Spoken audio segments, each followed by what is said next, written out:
Hello students, this is Sitesh Moge. I am head of the maths department in Vidyalankar classes and publications, and I have been coaching JEE Main, JEE Advanced aspirants since last 19 years.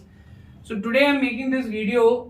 We are just almost 75 days left with left for the first attempt of JEE Main. Okay अभी mid नवंबर से लेके 24 जैन तक हमारे पास जो 70 days है उसको कैसे best possible तरीके से यूटिलाइज किया जाए to get 99 plus percentile in JEE Main, specifically in JEE Main math section. Okay.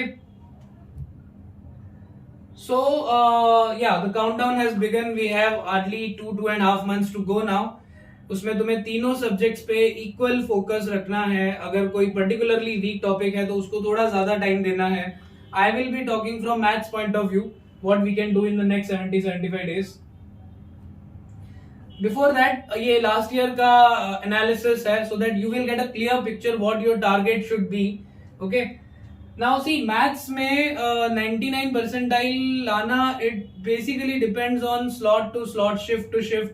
कुछ शिफ्ट्स का पेपर इतना डिफिकल्ट आता है मैथ्स का कि last year even 40 marks out of 100 पे 99 परसेंटाइल आया हुआ है मैथ्स में. Okay, and in some slots the paper was very easy at somewhere around 80-85 marks or around 70-75 marks you got 99 percentile. So it totally depends on which slot you are appearing for. More or less तीनों subjects मिला के सारे slot same difficulty level के होते हैं ±10%. But you can not predict कि maths का paper कैसा आएगा. बट यस, इन जनरल पिछले 2-3 सालों से मैथ्स का पेपर काफी डिफिकल्ट आ रहा है, लेंथी आ रहा है. तुम्हें टाइम देना पड़ेगा उसको if you want to get 99 percentile and above. Also make sure that you make no mistakes as much as you can. Mistake जितनी अवॉइड करोगे मैथ्स में उतना तुम्हारा परसेंटाइल बेटर होता चला जाएगा. तो लास्ट ईयर अगर हम टोटल ओवरऑल तीनों सब्जेक्ट्स के मिला के परसेंटाइल की बात करें, 100 परसेंटाइल सी स्लॉट में 1 या 2 बच्चों के आते हैं. Your score should be perfect. You try to aim to get 300 out of 300 और मे बी एट 295. अगर एक क्वेश्चन गलत है तो तुम्हारा 100 परसेंटाइल आ सकता है. अगर उससे कम हुआ तो कोई ना कोई तुमसे आगे चला जाएगा and you won't be getting 100 percentile. 99 percentile means you are in top 1% students of India, and that's a very good score. You get something like 8,000 9,000 rank out of 8-9 lakh students. But और उसके लिए जो marks लाने हैं, that is not something very high. It is easily achievable. 180 to 185 out of 300. If you work hard for the next 70 days, this target is achievable. Okay. And similarly 98 percentile के लिए somewhere around 160-165 is a good score. ये मैं average score बता रहा हूँ. Again it will vary from slot to slot. In some slots even 200 might not get you 99 percentile. In some slots even 160 can get you 99 percentile. But this is kind of average score. 98 percentile लाने के लिए तुम्हें लाना होता है 160 to 165. 97 percentile के लिए it is around 150. 96 के लिए 135, 140 is good enough. 95 परसेंटाइल 125 के ऊपर भी आ जाता है. And 90 percentile which is most likely the eligibility criteria for JEE advance in general category, तो that is 95 to 100. Okay, so to clear JEE main, to be eligible to appear for JEE advance, this much score is more than sufficient. In almost every year 22-23 ये जो score है इसके ऊपर अगर हम ले आते हैं we are eligible for the next round. But frankly speaking ये स्कोर कोई बहुत ज्यादा अच्छा स्कोर नहीं है because the rank which you will be getting must be in lakhs and बहुत अच्छे ऑप्शंस ओपन नहीं होंगे. सो फाइनली ऑफ कोर्स तुम्हारा एम होना चाहिए 99 परसेंटाइल और 98 percentile so that you get into top 15-16,000 students of India and you have more options open. Okay, तो उसके लिए ऑफ कोर्स तीनों सब्जेक्ट्स में मेहनत करना पड़ेगा. We will talk specifically about maths. देखो अभी ये जो नेक्स्ट 70 डेज है ये बहुत ही ज्यादा इंपॉर्टेंट है. जैसे हम कभी अगर रेस भी करते हैं, इवन मैराथन भी दौड़ते हैं, तो उसमें लास्ट के 100 मीटर्स या लास्ट के 400 मीटर्स बहुत इंपॉर्टेंट होते हैं और हमको स्प्रिंट लगाना पड़ता है. ठीक है, तो तुम्हारा जो 1.5-2 साल का मेहनत है उसमें ये लास्ट 70 डेज बहुत इंपॉर्टेंट रोल प्ले करेंगे. तो हम इसको 2 कैटेगरीज में डिवाइड कर लेते हैं. मतलब जिनका सिलेबस अभी हो गया है, जो एस्पिरेंट्स जो finish the syllabus and they are going to do 70 days of revision and mock test and all. Otherwise जिनका अभी भी सिलेबस बाकी है, नवंबर एंड तक सिलेबस होने वाला है या मिड दिसंबर में भी सिलेबस होने वाला है, तो उनका एग्जाम स्ट्रेटेजी थोड़ा सा प्रिपरेशन स्ट्रेटेजी थोड़ा अलग होगा. ठीक है। सी जिनका सिलेबस हो गया है उनके लिए बहुत ज्यादा कुछ डिफरेंट नहीं है, you know what you are suppose to do, but still I would say कि in fact for both the categories I would say कि now at this point of time what you should do is कि you list the topics in A B C category. Physics के topics लिखो सारे as per the JEE main syllabus, chemistry के topics लिखो, maths के लिखो as per the revise syllabus, reduce syllabus, okay. और उनके आगे लिखो कि ये ए कैटेगरी, बी कैटेगरी या सी कैटेगरी के टॉपिक्स हैं। ए मींस जो तुम्हारे बहुत कंफर्टेबल टॉपिक्स है, very strong topics, you always या most of the time you get the question correct. B मतलब जो या तो अभी हुआ है और उसका प्रॉपर रिवीजन नहीं हुआ है, या उसमें तुमको और प्रैक्टिस की जरूरत है, you need more problem solving, so जो मीडियम लेवल पे प्रिपरेशन जिनका हुआ है वो वाले। And C category that means कि जो तुम्हारे बहुत वीक टॉपिक्स है या जिसका बिल्कुल भी तुमने प्रैक्टिस नहीं किया है, प्रॉब्लम सॉल्विंग नहीं किया है, okay. Right now what you should work upon is the people who have finished the syllabus, okay, they have to work let's say from 10th of November to 10th of December, एक महीना उनको सिर्फ और सिर्फ सी category के topics पे काम करना है और कोशिश करना है कि कोई टॉपिक सी कैटेगरी में ना रहे, all those topics are converted into B category topics. तो for that you can solve NTA papers, NTA के जो टॉपिक वाइज पेपर्स आते हैं, you can do thorough revision of the theory part again, you can do more number of problem solving, you can give chapter wise test, okay, there are various reference books, or if you are going to the coaching then coaching का जो study material होगा। so make sure कि physics, chemistry, maths तीनों के जो C category के तुम्हारे topics हैं वो तुम B कैटेगरी में ले आओ in next 1 month। और अगर ज्यादा नहीं है C कैटेगरी में तो फिर of course you have to work on B category topics and try to get as many as you can in the A category। फिर meanwhile these guys they will be finishing their syllabus, let's say so 10th of December तक इनका भी syllabus हो जाएगा। उसके बाद 10th December to 10th January you have to appear for lots and lots of mock test, okay, बहुत ज्यादा mock test देने हैं। almost I would suggest every third day in December you should be giving one JEE main mock test, full syllabus mock test। और तो third day तुम JEE main full syllabus दो, या अगर जिनका प्रिपरेशन अच्छा है ऑलरेडी, जो ऑलरेडी 150 प्लस या 200 प्लस स्कोर कर रहे हैं मॉक टेस्ट में, they should give JEE Main mock test every alternate day. On the same day you have to do its analysis, कितने स्कोर आया, क्या स्कोर आया, कहाँ पे हम स्पीड में कम है या कहाँ पे हमको टॉपिक में इंप्रूवमेंट करना है, एक्यूरेसी में कुछ गड़बड़ हो रहा है क्या, सिली मिस्टेक्स हो रही हैं, all those things, all that kind of analysis you have to do on the same day. And the remaining day, I mean the other day, you have to work on your B category topics now, ठीक है। after working on C category topics in November, now you have to work on your B category topics।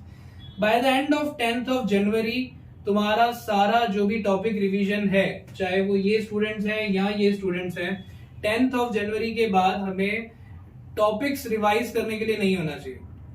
after 10th of January you have to appear for JEE main FLT, JEE main full length test, full syllabus test every day till your JEE main, or maybe 2 days prior to that, every day you have to appear for one test, you have to analyze that paper and you have to work on your mistakes, that's it। clear guys? so अब maths में देखिए important topics frankly speaking अब कुछ बचे नहीं है, because there were topics जहां से बहुत ज्यादा सिलेबस निकाल दिया गया। for example 3D ज्योमेट्री से प्लेन निकाल दिया, वेक्टर्स में से उन्होंने scalar triple product, vector triple product निकाल दिया है, एप्लीकेशन ऑफ डेरिवेटिव्स में से टेंजेंट्स नॉर्मल्स निकल गया, रोल्स थ्योरम चला गया।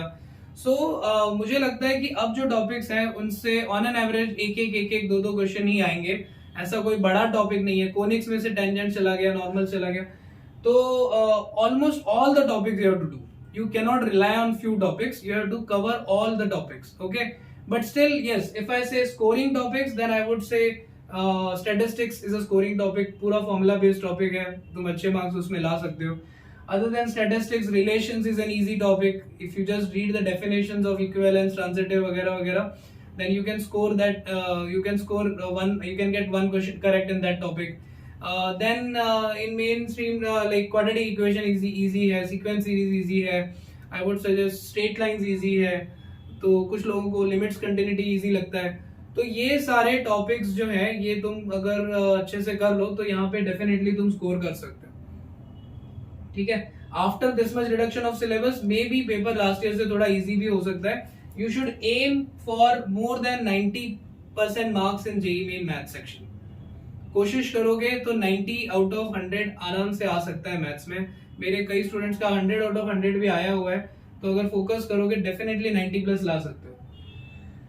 How to clear backlog. I think how to clear backlog का आंसर मैंने ऑलरेडी दे दिया है कि टॉपिक्स को कैटेगराइज करो.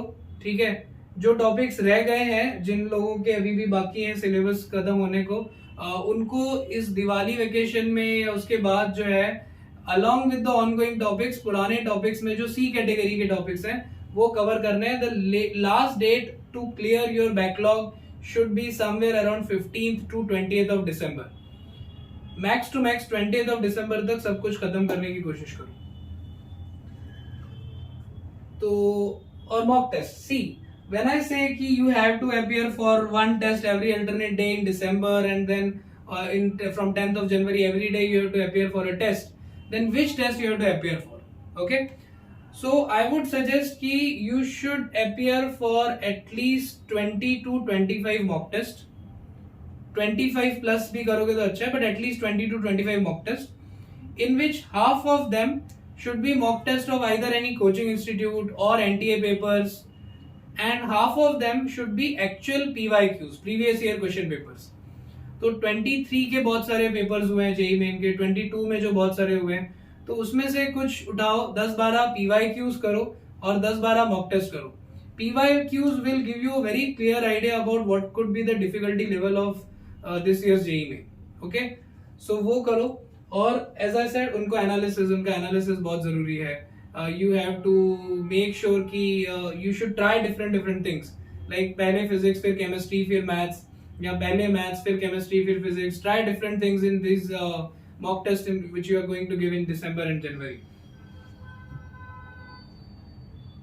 Paper solving, see JEE main में प्रिपरेशन इंपॉर्टेंट है, but at the same time last day how you appear in that paper is also very very important.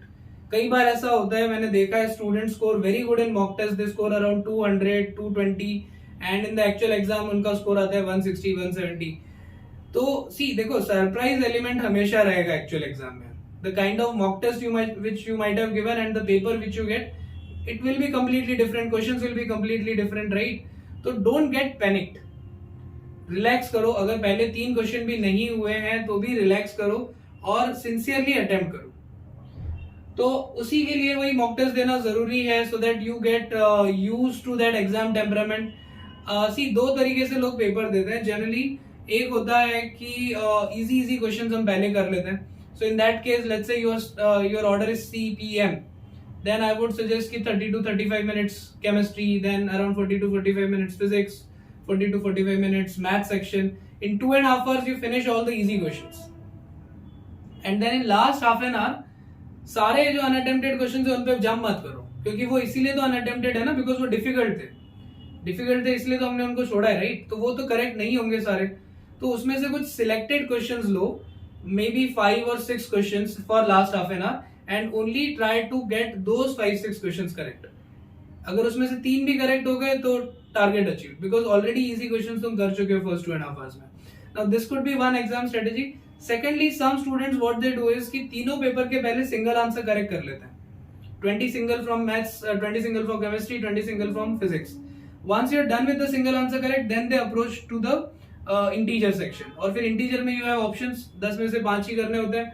तो you select easier options, you select easier numerical type questions और वो वाले attempt करो. तो उसमें आई would से single answer for all 3 subjects should take you around 2 hours, and the numerical section should take around 1 hour. So you can try both of these exam strategies during your mock test and see whatever is whichever you are comfortable with, and then you can go with it for the actual exam.